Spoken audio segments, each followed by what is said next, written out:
कि हम चुनाव से पहले कह रहे थे, बहुत दिन से कह रहे हैं कि हरियाणा प्रदेश में कानून व्यवस्था की स्थिति चौपट हो चुकी है। जब हरियाणा प्रदेश में चौधरी भूपेंद्र सिंह हुड्डा के नेतृत्व में कांग्रेस पार्टी की सरकार थी, तो उस वक्त आप लोगों ने देखा होगा कि बदमाश कोई ढूंढे से नहीं मिलते थे। और आज हमारे जाने के बाद, हुड्डा साहब के जाने के बाद, आज बदमाश बेखौफ घूम रहे हैं। और जिस तरह का वीडियो मैंने देखा है हिसार का, इस तरीके से बेखौफ बदमाश यदि शहर में घूमेंगे तो आप ये देखिए कि जान माल की सुरक्षा की जिम्मेवारी तो गवर्नमेंट की है। तो आज तक सरकार उन लोगों को गिरफ्तार नहीं कर सकी, पुलिस। तो इसलिए हमने आपको बुलाया कि हम ये आपसे वायदा किया था चुनाव से पहले कि यदि हरियाणा प्रदेश में जिस दिन भी आप कांग्रेस पार्टी की सरकार बनाएंगे, कल हमारे नेता चौधरी भूपेंद्र सिंह हुड्डा का भी बयान फरीदाबाद से आज छप गया है। उन्होंने कहा कि सरकार आते ही 72 घंटे के अंदर अंदर या तो ये हमारी समान विचारधारा में शामिल हो जाएंगे या हरियाणा छोड़ जाएंगे।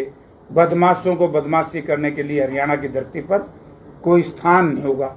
मैं हरियाणा प्रदेश के मुख्यमंत्री से कहना चाहता हूं, क्योंकि गृह मंत्री भी उनके पास है, वो 200-300 पुलिस के लोगों को लेकर के साथ चल रहे हैं और बदमाश बेखौफ होकर के घूम रहे हैं। तो मुख्यमंत्री जी जवाब दो, जो हमने आपसे कहा था, क्या शहर में मेरे ख्याल में 30 या 35 घराने ऐसे हैं जिनको थ्रेट मिली हुई है, जो पुलिस साये में जी रहे हैं, सांस ले रहे हैं और घर से बाहर नहीं निकलते। आज मेन कारण था कि कानून व्यवस्था की स्थिति में मुख्यमंत्री जी, गृह मंत्रालय उनके पास है, वो इस्तीफा दें या इसको नियंत्रण में लाएं, वरना हमारा इंडिया गठबंधन के लोग एक आध दिन में हम कोई और निर्णय लेंगे जो प्रजातांत्रिक तरीके से हम इस सरकार का विरोध करेंगे। आज तो हमने आपको बुलाया इसलिए क्योंकि कल ही जिस तरीके से शहर के लोगों ने मेरे हिसाब से दलगत राजनीति से ऊपर उठ करके प्रयास किए जा रहे हैं शहर में, हम उनकी सराहना करते हैं। व्यापार मंडल के लोग भी हैं उसमें, दूसरे संस्थाएं भी हैं, सामाजिक संस्थाएं भी उसमें लगी हुई हैं। तो आज तो केवल इसका था कि लॉ एंड ऑर्डर हिसार में बिल्कुल खत्म। और मैं धन्यवाद भी करता हूं इस बात के लिए कि हमारे शहर की जनता का, कि इतना बुरा होने के बाद भी हमारे लोग शांति प्रियता में विश्वास रखते हैं और कानून के राज को मानते हैं, पुलिस पे विश्वास करते हैं। पुलिस कुछ भी नहीं करेगी, फिर हमने सरकार के खिलाफ निर्णय लेना पड़ेगा। सरकार तो ऑलरेडी अल्पमत में चल रही है, अल्पमत में चल रही है सरकार। अब जब हम अल्पमत में कहते हैं तो सरकार बहुमत की कहते हैं। मतलब ऐसी अजीब सरकार मैंने कहीं देखी। एक कहावत थी, तले धरती ऊपर राम, बीच में लटका फलाना राम। तो ये सरकार तो ना जमीन पे, ना आसमान पे, ना सरकार है ना सरकार नहीं है। यानी कि जो बीजेपी के खिलाफ मैं हमेशा से कहता हूं कि लोक लाज से चलता है। भारतीय जनता पार्टी में देश की सरकार से लेकर के प्रदेश तक लोक लाज नाम की कोई चीज नहीं, शर्म नाम की कोई चीज नहीं। जिन लोगों ने पुलवामा जैसे मामले को, आज तक इतना भारी जुल्म हुआ था, हमारे 40 जवान शहीद हुए थे और उस वक्त सर्जिकल स्ट्राइक के नाम से विदेश में सत्ता हासिल की थी, आज तक उसी का वो रिपोर्ट ही जनता के सामने नहीं आई, वो रिपोर्ट ही पार्लियामेंट के पटल पे नहीं रखी गई। तो जनता को ये चाहिए था कि बहुत अच्छा, अब की बार भी जनता ने बीजेपी को हराने के लिए कांग्रेस पार्टी को, इंडिया गठबंधन को ताकत दी। तो मैं जनता से यही एक निवेदन करूंगा कि ऐसी संवेदनहीन सरकार, जिसमें संवेदना, जिसमें दया करुणा नाम की कोई चीज नहीं हो, निर्दयी लोगों की सरकार से पीछा छुटा। सोशल मीडिया पे कुछ पोस्ट वायरल हो रही है जिसमें हिसार के बढ़ते क्राइम को हिसार लोकसभा में कांग्रेस की सीट का, जो कांग्रेस की सीट जीती है उसका रिजल्ट बताया जा रहा है। इससे गंदी बात हो ही नहीं सकती। अगर कोई इस तरह की बात कहता है, इसका मतलब अपराध बीजेपी करा रही है। फिर तो बीजेपी है ही दोषी। अपराध रोकने की जिम्मेवारी तो हरियाणा सरकार की है, बल्कि इवन जो फेडरल फॉर्म ऑफ गवर्नमेंट में लॉ एंड ऑर्डर प्रदेश सरकार का मैटर है। इसलिए तो मैंने कहा कि मुख्यमंत्री इस्तीफा दे। आपकी एसपी साहब से भी मुलाकात हुई है क्या जयप्रकाश जी? नहीं, मेरी मुलाकात नहीं हुई। हांडा साहब से मेरी टेलीफोन पर बात हुई थी, उसी दिन वो बदल दिए थे, क्योंकि हांडा साहब का भी एक सिस्टम था पहले एसपी का, चारों तरफ चलान कराने के लिए तो मेरे 200 सिपाही ला रखे होंगे, बदमाशों को रोकने के लिए एक नहीं। अरे भैया, चलान तो 2 दिन बाद भी हो जाएंगे। आज सबसे पहले बदमाशों की घेराबंदी करना, उनको पकड़ना, ये पुलिस की जिम्मेवारी है। इसमें पुलिस बिल्कुल फेल है आज तक। तो सोमवार को 5 करोड़ की फिरौती मांगी गई, मंगलवार को 2 करोड़ की फिरौती मांगी गई, फिर बुधवार को फिर 2 करोड़ की फिरौती मांगी गई। आज हालात ये हैं, नए नंबर से फोन आते ना तो ऑटो मार्केट वाले डरते हैं, फोन उठाएं या फिर ना उठाएं, कभी अगली धमकी। ऑटो मार्केट के लोग डरते, सारा हरियाणा डर रहा है आजकल। ये सही बात आपकी कि मैं ये कहता हूं, मैं उससे भी आगे बढ़ के कहना चाहता हूं कि मुझे शंका है कि ये जो अपराधी लोग हैं, इनको कहीं न कहीं 100% सरकार का संरक्षण है। सरकारी संरक्षण के बगैर या सत्ता में बैठे लोगों के संरक्षण के बगैर इस तरह का अपराध आज तक नहीं हरियाणा में कभी हुआ, चाहे सरकार किसी की भी रही। ये पहली बार है इस तरह की हालत प्रदेश में हो रही है। तभी तो मैं कह रहा हूं कि मुख्यमंत्री ने सरकार छोड़ देनी चाहिए, चला ही नहीं सकता, फेल मुख्यमंत्री है। जयप्रकाश जी का अगला कदम क्या रहेगा इसको लेकर? देखिए, आज 5 बजे हम उनसे मिलेंगे, उसके बाद इंडिया गठबंधन के साथियों से बातचीत करेंगे, और मैं व्यापार मंडल के लोग और जो हमारी सामाजिक संस्थाएं हैं, पहल उनकी है, वो जो करेंगे हम उनके साथ हैं। ठीक है कि नहीं? क्योंकि हम नहीं चाहते इसको राजनीतिक रंग देना। हम चाहते हैं कि शहर के सभी लोग मिलकर के दलगत राजनीति से ऊपर उठ करके एक लड़ाई लड़े सरकार के खिलाफ। मैं तो बीजेपी के साथियों से भी कहना चाहूंगा कि अगर थोड़ी सी इंसानियत और नैतिकता है, उन्होंने भी सड़कों पर आकर के लड़नी चाहिए लड़ाई। ये तो एक इंसानियत को बचाने की लड़ाई है भैया। सर, आपने सबसे पहले कहा कि समान विचारधारा में शामिल हो जाएं या फिर हरियाणा छोड़ जाएं। हाँ, समान विचारधारा में शामिल हो जाएं, इससे क्या मतलब समझ में आया? भाई, देश के साथ, प्रदेश के साथ शांतिप्रिय तरीके से रहें। ये तो कोई तरीका नहीं है कि आवे गोली चलावे, आवे टेलीफोन कर दें, 2 रुपये बोला, कमावे कौन और खावे कौन। हमारा कहने का है कि या तो वो जनता के साथ जिस तरह जनता जी रही है ऐसे जिए, बदमाशी छोड़े। नेट सेल में ही है कि वो बदमाशी छोड़े। अगर वो बदमाशी नहीं छोड़ते तो हरियाणा छोड़े, वरना फिर कानून अपना काम करेगा। ये सवाल तो ये भी उठ रहा है सर कि देखिए, ऑटोमेटिक मैगजीन वाली गन्स आ रही हैं, इतना बड़े रोड के ऊपर असला बारूद आ रहा है, आ कहां से रहा है? मैं इससे आगे भी एक प्रश्न आपको करता हूं। यही तो मैं कह रहा हूं कि जिस पार्टी ने लाशों के ऊपर गुजरात में सरकार बनाई हो, गोंधरा कांड कितना बड़ा कांड था, जिस पार्टी के राज में पुलवामा जैसा कांड हुआ हो, आज उसी पार्टी का तो राज है यहां। इससे हम न्याय की बात कैसे कर सकते हैं? और इस पे विश्वास कौन करेगा? यानी कि आपको याद होगा, एक उदाहरण मैं देना चाहता हूं। चौधरी भूपेंद्र सिंह हुड्डा मुख्यमंत्री थे, एक हांसी में व्यापारी की हत्या कर दी थी, आड़ती की। देखो उन लोगों का क्या हर्ष हुआ। तो ये कर क्या रहे हैं सरकार वाले? और यहाँ का जो लोकल मिनिस्टर है वो क्या कर रहा है? उसकी जिम्मेवारी नहीं है। ये नकली हवाई अड्डे के उद्घाटन करने जुट रहे हैं, लाइसेंस नहीं है आज तक। मेरे ख्याल 5वीं बार कर दिया होगा, 8वीं बार हो गया, फिर जमा शुरू हो गया। और भारत सरकार अब भी कहती है कि हमारे से तो इनका अभी लाइसेंस मिला नहीं है। मतलब तो सारे झूठों की सरकार है यार, झूठ बोल रहे हैं। जयप्रकाश जी देखिए, उन्होंने 1 हफ्ते का टाइम दिया था, 1 हफ्ता करीबन होने वाला है। 5 करोड़ की फिरौती मांगी, कल परसों जाएगा। अब अगर कल को कुछ ऊंच नीच हो जाती है तो इसका जिम्मेवार कौन माना जाएगा? अभी तक वो व्यक्ति पुलिस के द्वारा पकड़े नहीं गए हैं, और जिस व्यक्ति को फिरौती मिली है, फिरौती मांगी गई है, जिससे वो बेचारा डरा बैठा है। ये सही, इसका जिम्मेवार होगा हरियाणा प्रदेश का गृह मंत्री, क्योंकि गृह मंत्री की जिम्मेवारी है। गृह मंत्री जिम्मेवारी लगाए, जिस भी पुलिस अधिकारी की या जो भी टास्क फोर्स बनानी है, STF बनाना है, स्पेशल टास्क फोर्स बनानी है, ये उसकी जिम्मेवारी है। आप ये देखिए कि एक दलित नेता जो चीफ मिनिस्टर थे दलित समाज के झारखंड के, कल क्या फैसला दिया वहां के झारखंड के हाईकोर्ट ने कि इनके खिलाफ ये केस ही नहीं बनता। उनको तो बिना केसों के जेल में डाल दिया गया, और जो पेशेवर अपराधी हैं वो बेखौफ होकर के इनसे गिरफ्तार नहीं हो रहे। तो यही तो एक हमारी लड़ाई है, मतलब शर्म की बात है सरकार के लिए।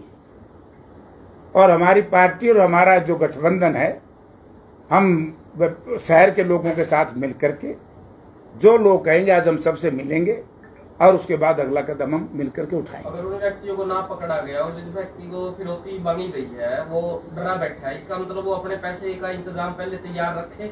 अगर पुलिस उन व्यक्तियों को नहीं पकड़ पाती, बदमाशों को नहीं पकड़ पाती। नहीं, ये तो नहीं मैं कहूंगा। देखो, इनको पैसे क्यों दिए जाएं? लोगों के खून और पसीने की कमाई है, ये पुलिस की जिम्मेवारी है। और यहाँ पर कुछ भी अनहोनी होगी तो हम तो सीधा गृह मंत्री को दोषी मानेंगे और जनता भी गृह मंत्री को दोषी मानेगी। हम पुलिस को दोषी क्यों माने? गृह मंत्री दोषी है, वो लगाए फोर्स जितनी मर्जी लगाए। एनआईए वालों ने, नेशनल इन्वेस्टिगेशन जो एजेंसी है, उसने कितने लोगों को गिरफ्तार किया पिछले दिनों? क्या कोई रिजल्ट आया उससे? कितने लोगों के घरों से, क्रिमिनल्स के घर से हथियार बरामद हुए? उसका कोई लाभ हुआ क्या? थोड़ा सा बता दो। तो भाई ये सारा सरकार के संरक्षण में हो रहा है, सरकार दोषी है। और हम सब ने मिलकर के इसको जन आंदोलन बनाएंगे और तब जाकर के पूरे हरियाणा प्रदेश में हम इस लड़ाई को लड़ेंगे। ऐसा ना हो वो चिड़िया चुग गई खेत वाली राम कहानी दोबारा हो जाए। और लपे सिंह राठी ने भी मांगी थी प्रोटेक्शन, उनको मिली नहीं थी और उनको गोलियों से भून दिया था। कभी वही हालात दोबारा हो जाए सारे। देखो भी, ये तो भाई दोषी सरकार दोषी। मैं तो कहा कि शर्म नाम की चीज नहीं है सरकार में। अगर थोड़ी सी भी शर्म होती, आप ही देखिए, आज 6ठा दिन तो हो गया मेरे ख्याल में इसके महिंद्रा वाला के, सुप्रीम मोटर वाले के। 5वां तो पक्का ही है। हाँ, 5वां 6ठा दिन है। बताओ क्या हुआ? एसपी बदल दिया। अरे एसपी के बदलने से थोड़ा काम चलता है। गृह मंत्री को बदलो, मुख्यमंत्री को बदलो। और सरकार नहीं चला सकती, इस्तीफा देकर के बाहर आओ। लोगों को क्यों लूट खसोट मचाई हुई है? भ्रष्टाचारियों की सरकार है। अपराधी प्रवृत्ति के लोग जिस तरीके से उनके संरक्षण में पल रहे हैं, जनता को बहुत बड़ा नुकसान हो। ये तो अपराध की बातें होगी। अभी आप सांसद बन गए हैं तो सबसे पहले संसद के अंदर हिसार से जुड़ा क्या मुद्दा उठाना जा रहा है और हिसार के लिए क्या सौगात है? देखिए, हवाई जहाज तो भाई जमाने उड़दा और नाम झूठी आमरदा। एक बार मैं 2004 में चुनाव लड़ रहा था तो एक गांव के लोग कहने लगे वो इलाका यहाँ से अपने से अलग हो गया। बोला जयप्रकाश जी वोट तो दोगे, SYL का पानी लाओगे? माँ SYL का पानी तो आंदा नहीं, वोट दियो चाहे ना दियो, क्योंकि 10 दिन के बाद रिजल्ट आओगा, फिर कहोगे पानी लिया। ना तो उड़ते हुए जहाज। ये तो जनता के साथ बहुत बड़ा उस वक्त गठबंधन सरकार में, जिसके पास सिविल एविएशन मंत्रालय था और मुख्यमंत्री जो भी थे, इनने मिलकर के एक षड्यंत्र रचा है जनता के साथ। और ये षड्यंत्र आप लोगों को आज मैं कह रहा हूँ कि ये कोई हवाई अड्डा यहाँ बनने वाला नहीं है। आज तो सिंपल फ्लाइंग क्लब है, आज तो डोमेस्टिक भी नहीं है ये। और जो बात इन्होंने कही है हमारे यहाँ के मंत्री जी ने, मैं सुन करके बड़ा हैरान रहा। बोला एक फ्लाइट जाएगी अयोध्या में, एक जाएगी बनारस में, एक जाएगी चंडीगढ़ में। आप ये बताइए कि कितने ऐसे लोग हैं हिसार के इलाके के कि वैसे भी वो बनारस कितने जाते महीने में, वैसे भी। क्योंकि ये तो एक साहूकार परिवार के लिए शायद ये 7000 एकड़ जमीन इकट्ठी कर दी। और एक दिन आपको ये संदेश मिलेगा कि ये जो हवाई अड्डा है ये हम प्राइवेट एक कंपनी को दे रहे हैं, कॉर्पोरेट हाउस को, और वो यहाँ हैंगर बनाएगा। क्योंकि उन्हें सारे दिल्ली के देश के हवाई अड्डे ले लिए ना एयरपोर्ट। एक दिल्ली वाला बच रहा है, दिल्ली वाला बचते, दिल्ली में जगह कम है। ये एक परिवार के लिए इंतजाम हो रहा है, जनता के साथ धोखा हो रहा है। तो आप संसद में पहुंच ही गए हैं तो असलियत पता लगा ही सकते हैं। 100% लाएंगे, क्योंकि इस सेशन में क्वेश्चन आवर नहीं होता। हम क्वेश्चन लगा नहीं सकते, ना हम इसमें पूछ सकते। तो जैसे ही अगला सेशन आएगा हम इसको प्राथमिकता के आधार पर यह करेंगे। एक हमारा और पेंडिंग है मामला भारत सरकार से संबंधित। हमने जो थर्मल पावर प्लांट लगाया था, क्योंकि पावर दोनों का मिक्स है, झाड़ली में एक एनटीपीसी से मिलकर के हमारी साझेदारी में प्लांट लगा था।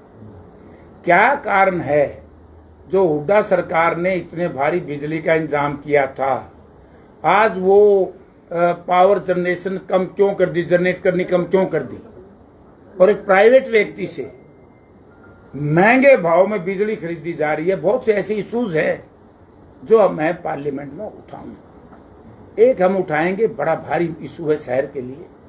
शहर को मैं बड़ा आश्चर्य हुआ एक नेता का बयान सुन करके, बोला जेपी तो वैसे कह रहा है हिसार शहर काउंटर मैग्नेट टाउन नहीं है, ये उसमें है। अब मनोहर लाल जी पे महकमा आ गया, क्योंकि जो एनसीआर के जो इंचार्ज होते हैं ना, एनसीआर डेवलपमेंट बोर्ड जो बना है उसके चेयरमैन मनोहर लाल जी हैं। और मुझे आशा है कि यहाँ के हमारे जो मंत्री जी हैं कमल गुप्ता जी, वो हमारे लोकल बॉडी मिनिस्टर से मिलकर के, जो शहरी विकास मंत्री हैं भारत के, उनसे बात करके जो ग्रांट हमारी है, क्योंकि जैसे वहां से पैसा ले आएंगे, यहाँ के विकास की जिम्मेवारी जितनी हरियाणा सरकार की है उतनी भारत सरकार की भी। एयरपोर्ट का जिक्र चल रहा था, दिल्ली के अंदर टर्मिनल की छत गिर गई, आपने देखा होगा, 5 व्यक्ति की मौत हो गई और मार्च सन 2024 के अंदर ही उसका उद्घाटन हुआ था।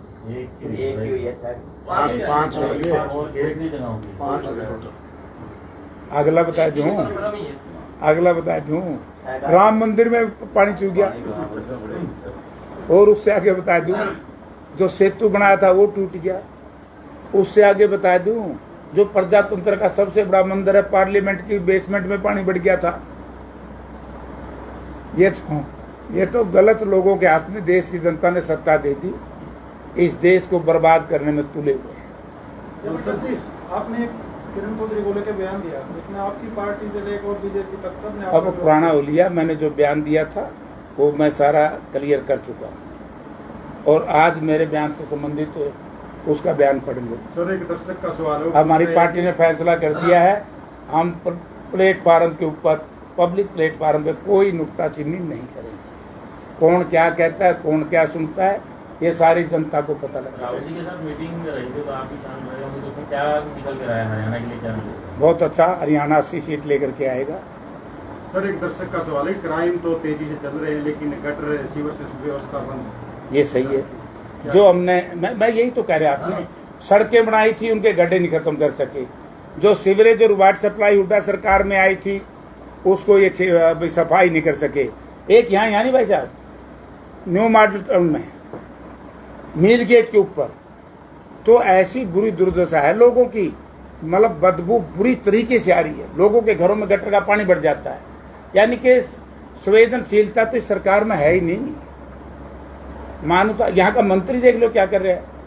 अरे थोड़े दिन बाद से वोट मांगना होगा, एक सिर्फ धर्म के नाम से वोट मांगेंगे और कुछ नहीं, सिर्फ जात के नाम से वोट मांगेंगे।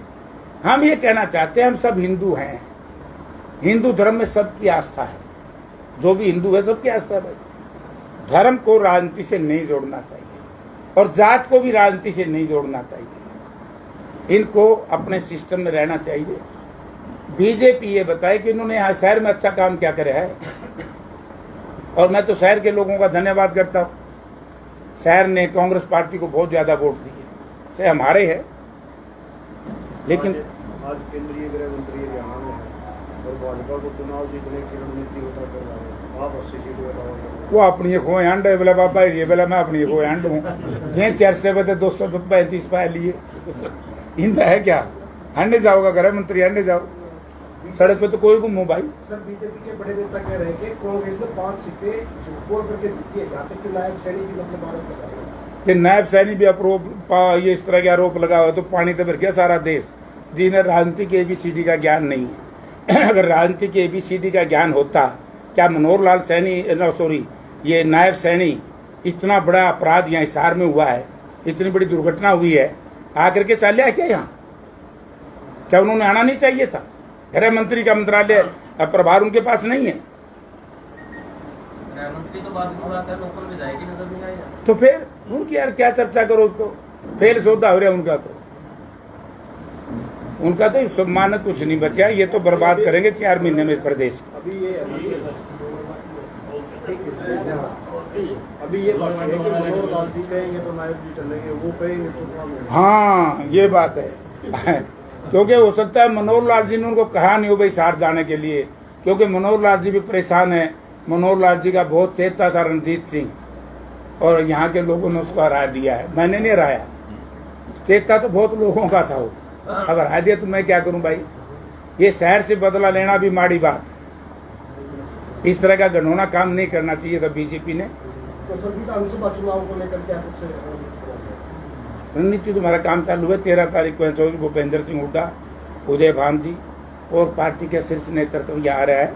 हमारे हर जगह कार्यकर्ता सम्मेलन चल रहे हैं और उसके बाद रैलियां चलेंगी, हम लग रहे हैं काम। अरे ले कि मैं वो गया